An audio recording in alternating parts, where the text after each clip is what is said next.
Hi, I'm Andy. This is Project Carhaven, and today we have a new project. It's a 2013 Ford Falcon.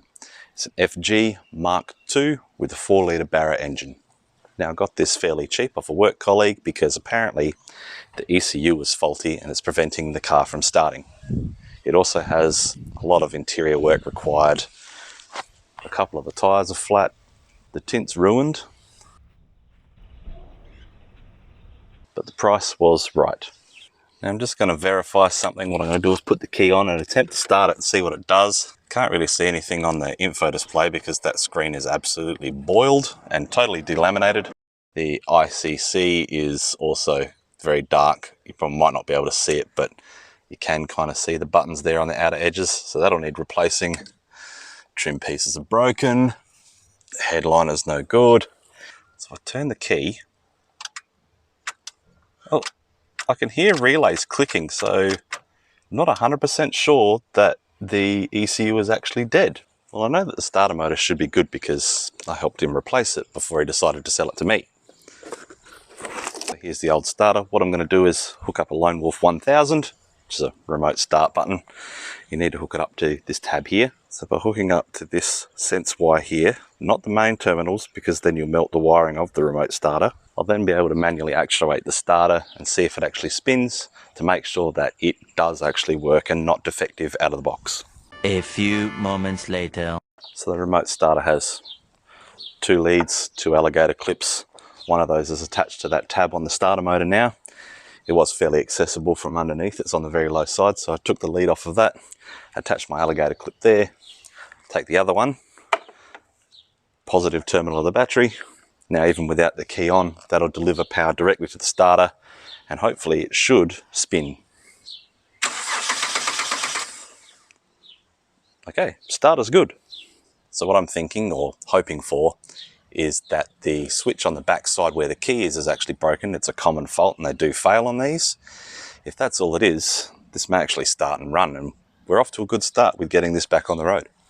It did look low on fuel, so I'm going to put some more fuel in it and put some air on the tyres just to get everything even, and then I'll come back and we'll try and start it.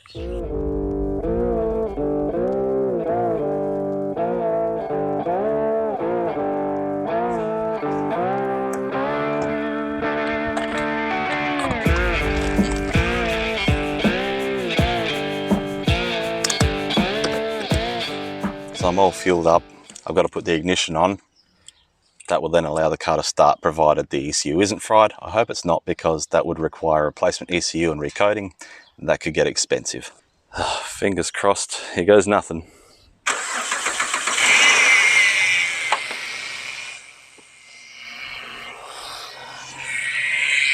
Holy ECU's fine.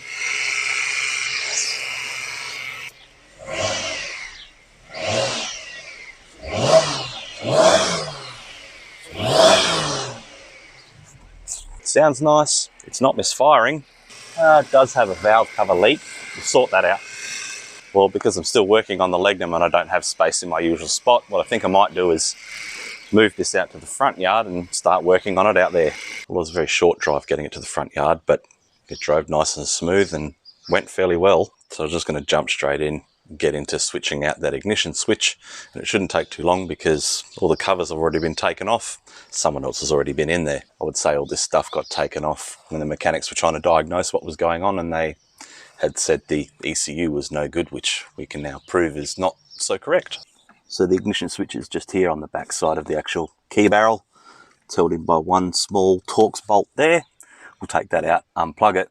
I'll quickly just switch this out and then put the trigger wire back onto the starter motor and then see if we can get it to start with the key.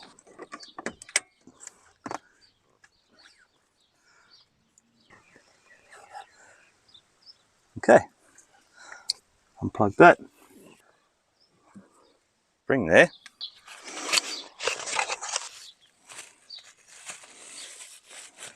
There was a very small spring in there, just inside there. And expertly maneuver this switch into place without dropping that spring.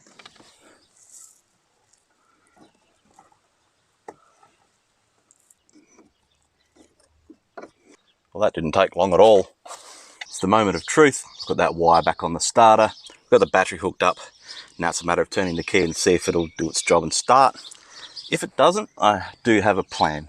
What I can do is just stick in a push start button, you know, like newer cars tend to have, and then that will then get the signal to the starter that way. So there will be a way to make this start. I'm just hoping this will do the job because it's much easier. Well, I've got power to the cluster, so that position works. All right, yes. So that's what was wrong with this thing. It would not start because the switch was dead. The replacement was a little over $20 and it took like 2 minutes to install. Oh, and that aircon is cold. I'm going to get rid of this while I'm here.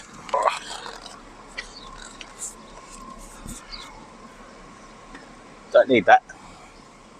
That's good news. The steering wheel's in good condition as well.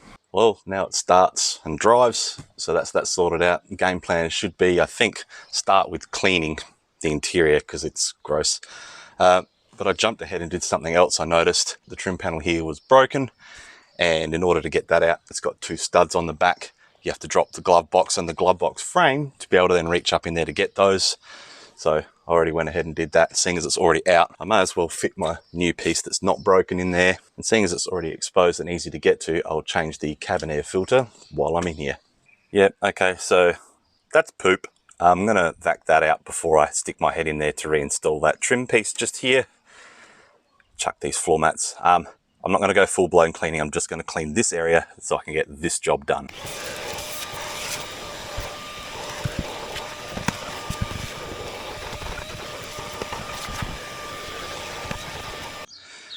Long extension on an 8mm socket, sit the nut in the socket and then feed it up to get to those studs. That's one started. I got them both started. I'll just tighten them up and I'll be right back. A few moments later. So this is the area where the glove box lives. Got to take this cover off here. It should just slide just like that. Yes. And that's the cabin air filter. It's a matter of just fishing that out. I don't expect it to be very clean. No, not even a little bit. So that is probably the filthiest cabin filter I have ever seen in my life. Yeah, that needed to be done. So that filter was a Motorcraft brand, which is favoured by Ford. There's a good chance that's never been changed. Based on how it looks, it wouldn't surprise me. My replacement is not a Motorcraft, it's a Sakura. But, you know, it's going to do the same job.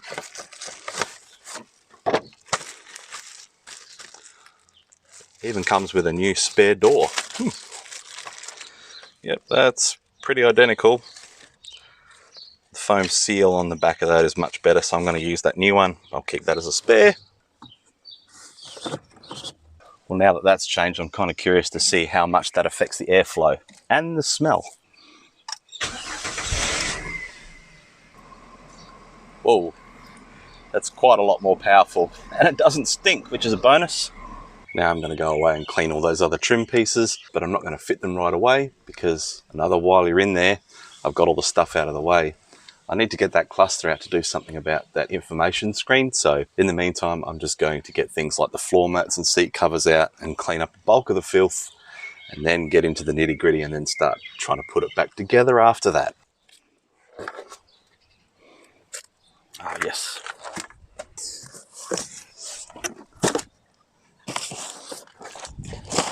Side quest. I found some bolts in the back that I was going to use to replace these factory ones for the ECU because there's some kind of security bolt set up, and when they went to inspect it or whatever they did, this snapped off the top. There's no real way to tighten these up. So I just got some Allen bolts about the same length and I'm going to use those to secure this in place.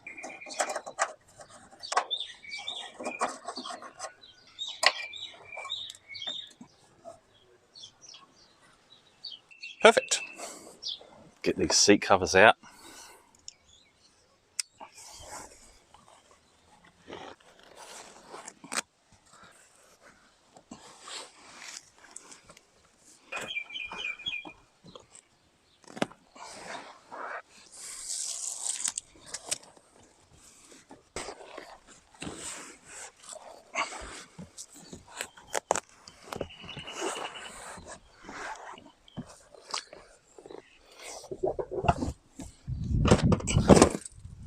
Oh. Yeah. Okay.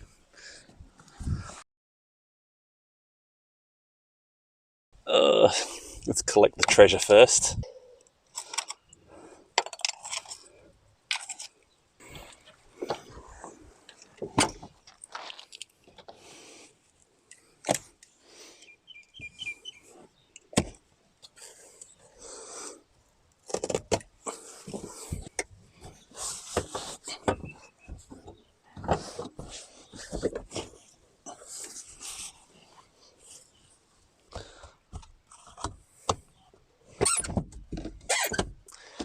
Well, I'm going to have to glue them in or something because that's not right. Oh no, clips in.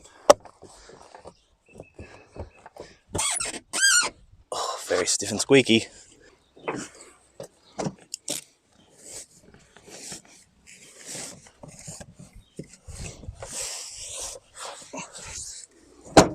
So all the seat covers are removed. I'm going to leave the seat pieces off so it makes them easier to clean out of the car. I'm bound to vacuum out some really gross stuff out of them.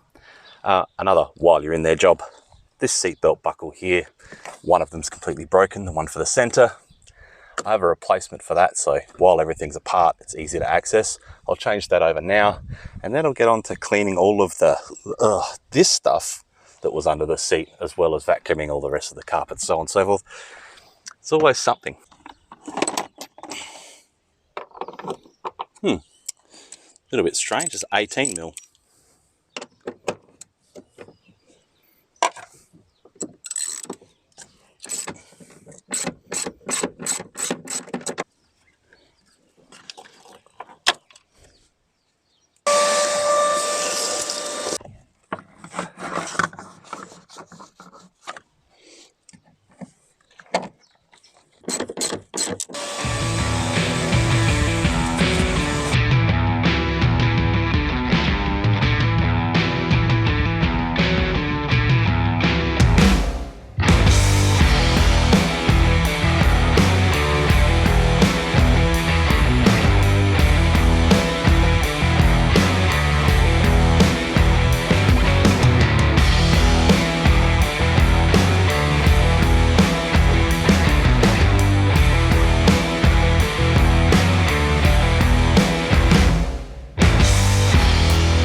Based on that vacuum alone, I'm going to go ahead and say best course of action is going to be another full carpet removal to clean that properly.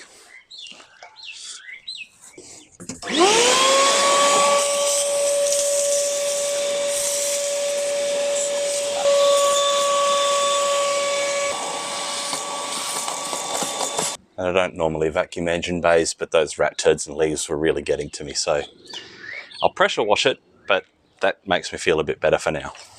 Now I am distracted from the interior just for a second, and I am going to get back to that, but first there's another thing in the engine bay I want to take care of. There's a little electronic module in here. It's wired into the battery. It's labelled as a rust stopper. I'm assuming it's some kind of negative charge ion generator thing. I found some paperwork, and it's a dealer option that costs like $500. Except I think I found one for maybe $30 or $40. So it's one of those things the dealer tends to scam you on. I don't know if it actually does stop rust, but I do know that it will just drain the battery, so I'm ripping it out.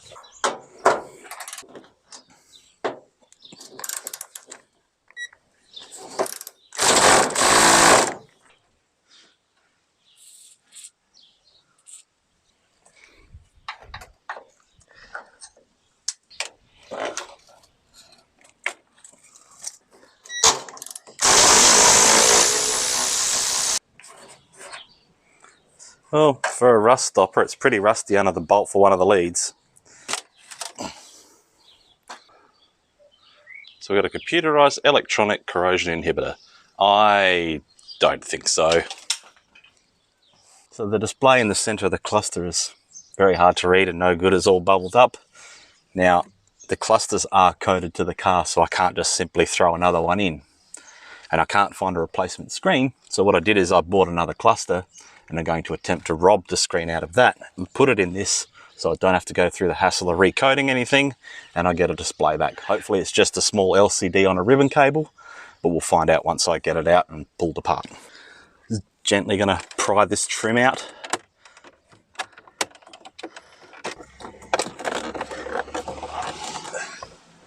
Don't really want to break anything. Just trying to be very gentle, work it out. Okay.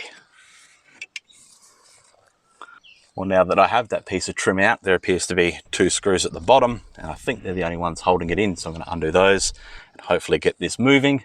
I'll be able to hopefully reach in then, pull the plugs off, and get this cluster out. Fingers crossed. Oh yes. Get that steering wheel down, out of the way. I should be able to lift this up. Okay. Cluster removed. 2 plugs on the rear, pretty simple. I'm going to take this inside and disassemble it.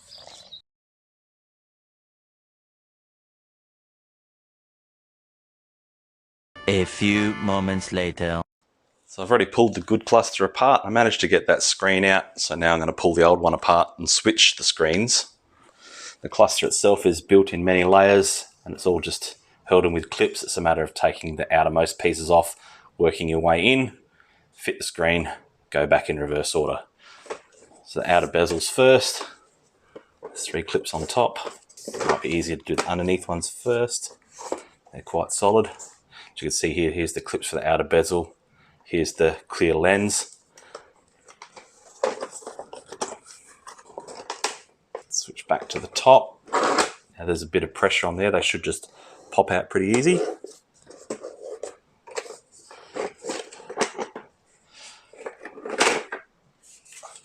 Get that out of the way. Now the lens. 4 on the bottom.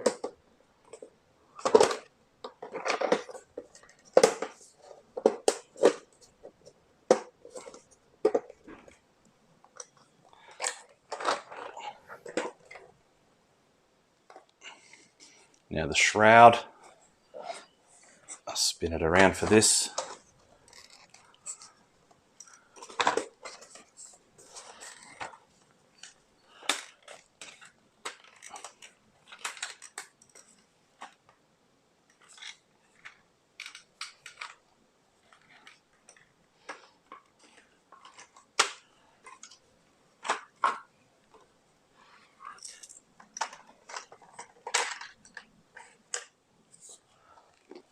I think this wants to come away pretty easy. This just lifts off. It's not actually clipped in.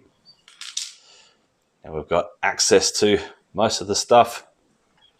I'm going to give myself better access to that screen by getting the whole cluster out of the rear case.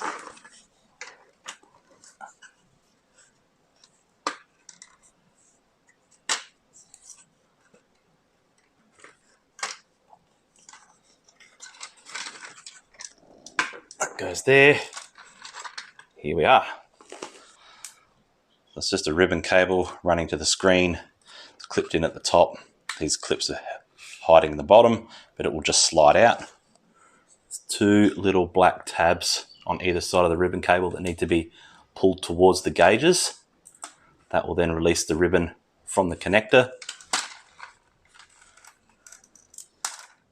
1 clip. 2 clips.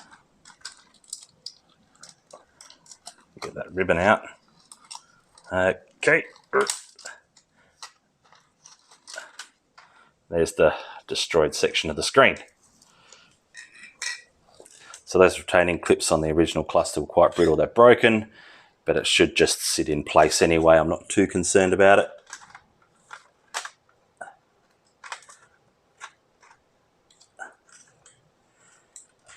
That's it sitting in place there. Get the ribbon cable lined up with the connector. Push it in as far as you can. Push those 2 little black tabs in. That'll then lock the ribbon in place. Now it's just a matter of going in reverse for everything. So this can go back into here. The bezel can rest back on. Shroud goes on next. Make sure all those clips are engaged. The lens for the other cluster was in better condition, so I'm going to fit that one instead of the original.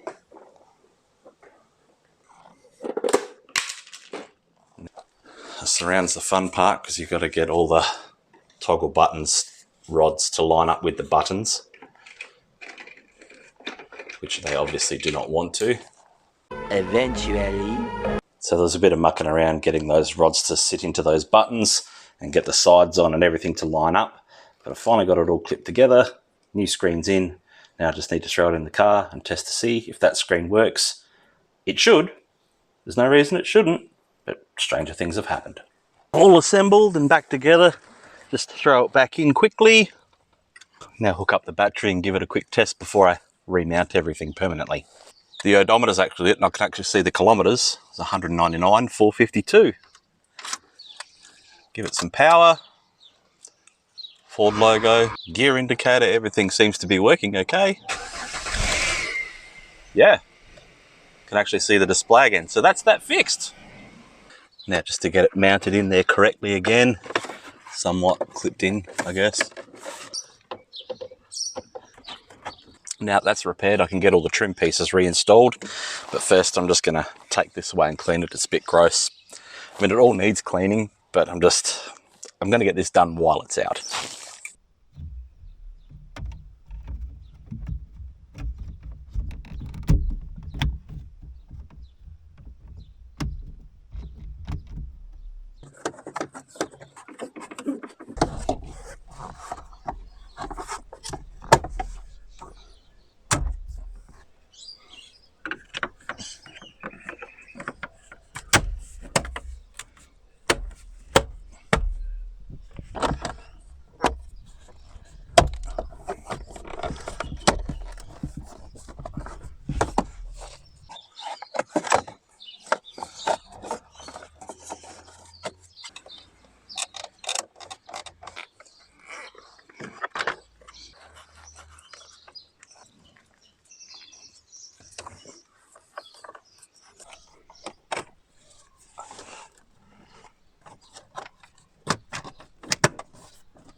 Well, I've amassed a bunch of parts for this and I need a place to store them, so next step is I'm going to clean out the boot so there's somewhere clean to put everything. Oh.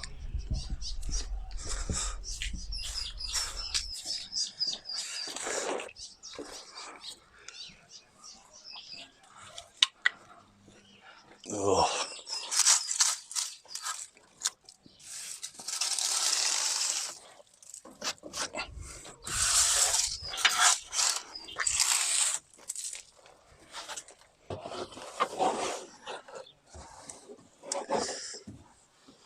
Yeah, that's going to have to come out.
Don't worry, there is a drain hole here.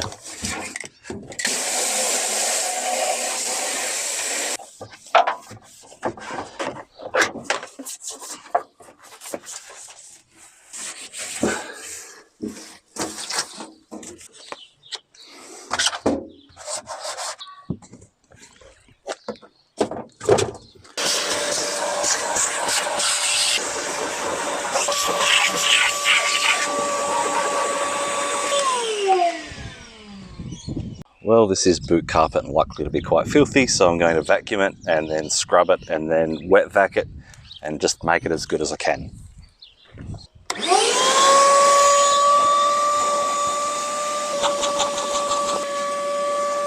So just to start off, we'll wet it down.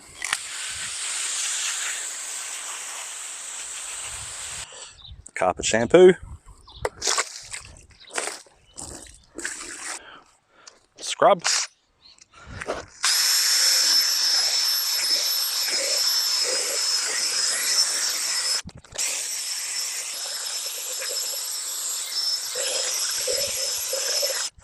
I'll leave that to sit for 5 minutes and soak and break down all the grease and grossness. Later. Just wet it down again. Now some of that filth will have rinsed away, but we'll see what we can get out with the vac.